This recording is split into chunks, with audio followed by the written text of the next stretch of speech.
बिस्मिल्लाहिर्रहमानिर्रहीम। अस्सलाम वालेकुम। होप सो आप सब खैरियत से होंगे। आज की इस वीडियो में हम जानेंगे कि ACCA क्या है। ACC is basically association of certified chartered accountant. ये एक रेप्यूटेबल ऑर्गेनाइजेशन है और बेसिकली अकाउंट रिलेटेड क्वालिफ़िकेशन है जिसका हेडक्वार्टर लंदन यानी कि यूके में है।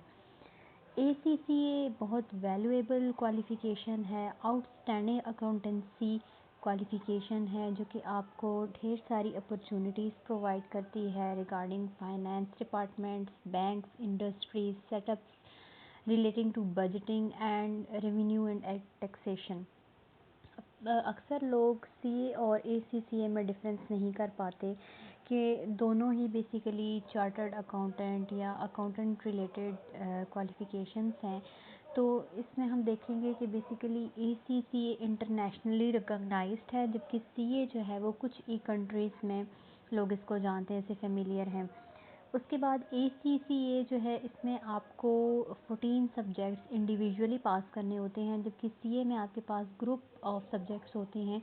एक प्रॉपर सिस्टम होता है और अगर आप किसी एक में क्वालिफाई नहीं कर पाते तो आपको पूरा का पूरा ग्रुप जो है वो पास करना पड़ता है।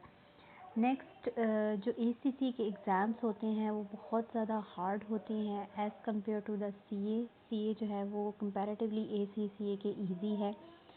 ग्लोबल करियर प्रोवाइड करता है आपको और बहुत ज़्यादा फ्यूचर अपॉर्चुनिटीज़ हैं ACCA की, जबकि CA का स्कोप अब्रॉड कंट्रीज़ में तो इतना ज़्यादा नहीं है, लेकिन दुबई और यूरोप की जो कंट्रीज़ हैं वहाँ पर इसका स्कोप ज़्यादा है।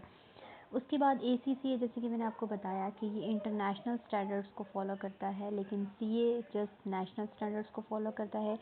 ACCA ज़्यादा कॉस्टली है, ज़्यादा एक्सपेंसिव है as compare to the CA और इसमें आपको 3 इयर्स ऑफ प्रैक्टिकल एक्सपीरियंस चाहिए किसी भी फाइनेंस में, यानी कि अगर आपको किसी भी इंस्टीट्यूट में प्रॉपरली एक्सपीरियंस करना पड़ेगा, जबकि CA में आपको आर्टिकलशिप एक्सपीरियंस चाहिए होता है रिगार्डिंग अकाउंटेंसी।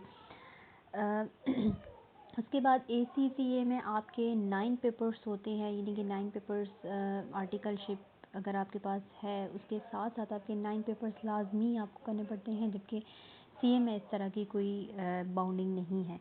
लास्ट में आपको सैलरी का बताया हुआ है, एक रफ़ एस्टीमेट दिया हुआ है कि अबाउट 34,637 से लेकर 48,695 पाउंड्स एनुअली ACCA वालों की सैलरी होती है, जबकि अगर हम CA की बात करें तो उनकी एवरेज सैलरी थी 3,330 टू 46,893 पाउंड्स जो है वो बनती है एनुअल के हिसाब से। अब ACCA की एलिजिबिलिटी क्राइटेरिया क्या है, यानी कि किस तरह से आप ACCA में अप्लाई कर सकते हैं। तो सबसे पहले A लेवल आपके पास होना चाहिए with at least 2 passes in 5 subjects. O level अगर है तो उसमें आपके पास 3 पासेस होनी चाहिए। अमेरिकन हायर स्कूल सर्टिफिकेट अगर आपका है तो उसमें मिनिमम आपके 50% मार्क्स होने चाहिए। और अगर आपने ग्रेजुएशन की है जैसे कि BA BSc BCom या कोई और बैचलर क्वालिफ़िकेशन है तो उसके बाद भी आप ACCA में अप्लाई कर सकते हैं, या अगर आपके पास फाउंडेशन डिप्लोमा है तो उसके बाद भी आप ACCA के लिए अप्लाई कर सकते हैं। अब ACCA प्रोग्राम का स्ट्रक्चर क्या है, इसके बेसिकली 3 पार्ट्स होते हैं। सबसे पहला जो है वो अप्लाइड नॉलेज है जिसमें आपने 3 पेपर देने होते हैं। अप्लाइड स्किल पेपर्स उसमें 6 हैं और स्ट्रेटजिक प्रोफेशनल पेपर्स उसमें 6 कोर्सेज़ आपको उठाने पड़ते हैं, 6 कोर्सेज़ हैं और ये टोटल आपकी 15 कोर्सेज़ ऑलमोस्ट बन जाते हैं।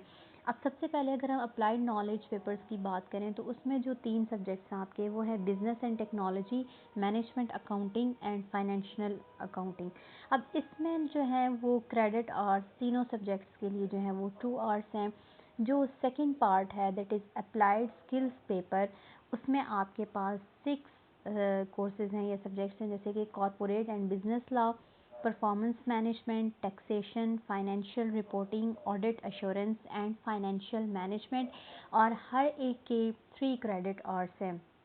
इसी तरह तीसरे पार्ट में जो कि प्रोफेशनल पेपर है, स्ट्रेटेजिक प्रोफेशनल पेपर, इसमें भी आपके 3 कोर्सेज़ होते हैं और हर एक कोर्स के 3 क्रेडिट आवर्स हैं, जिसमें स्ट्रेटेजिक बिजनेस लीडर है, स्ट्रेटजिक बिजनेस रिपोर्टिंग है, advanced financial management, advanced performance management, advanced taxation and advanced audit and assurance.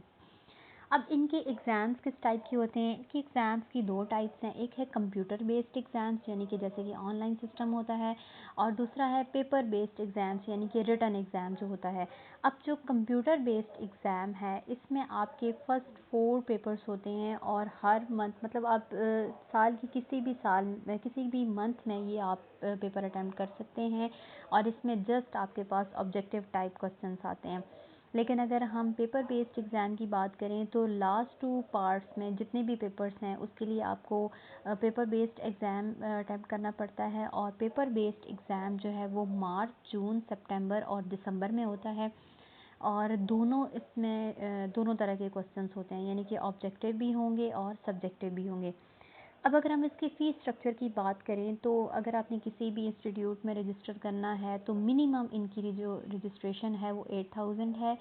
Fee package इनका 1,16,000 है। ये मैं आपको स्कैन इंस्टीट्यूट ऑफ अकाउंटेंसी के फिगर्स बता रही हूँ, और एग्ज़ाम फ़ी यानी कि पर पेपर आपकी 18,000 टू 20,000 वेरिएबल है। अब अगर आपने ये क्वालिफ़िकेशन गेन कर ली है तो उसके बाद आपको कौन कौन सी जॉब्स अवेलेबल हैं, जैसे कि मैनेजमेंट अकाउंटेंट है, financial accountant, corporate treasurer, financial controller है, finance manager, fund accountant, finance director, chief financial officer, forensic accountant and chief financial officer in case जब आप किसी फैक्ट्री में जॉब करते हैं। अगर आप अपना बिजनेस करते हैं तो उसके लिए फिर अलग आपके पास हो जाता है। पे पैकेजेस, जैसे कि इसकी एवरेज सैलरी मैंने आपको पहले भी बताया कि एक अकाउंट्स क्लर्क की $23,000 पर एनम है, पर एनुअल के बेस पे। अगर आपके पास एक्सपीरियंस है 3 to 5 इयर्स का, then you can earn up to £90,000 per annum. Thank you for listening. अगर कोई चीज़ समझ ना आई हो तो काइंडली कमेंट सेक्शन में ज़रूर कमेंट कीजिएगा, और मेरी वीडियोस को लाइक एंड मेरे चैनल को सब्सक्राइब ज़रूर करें। Thank you so much.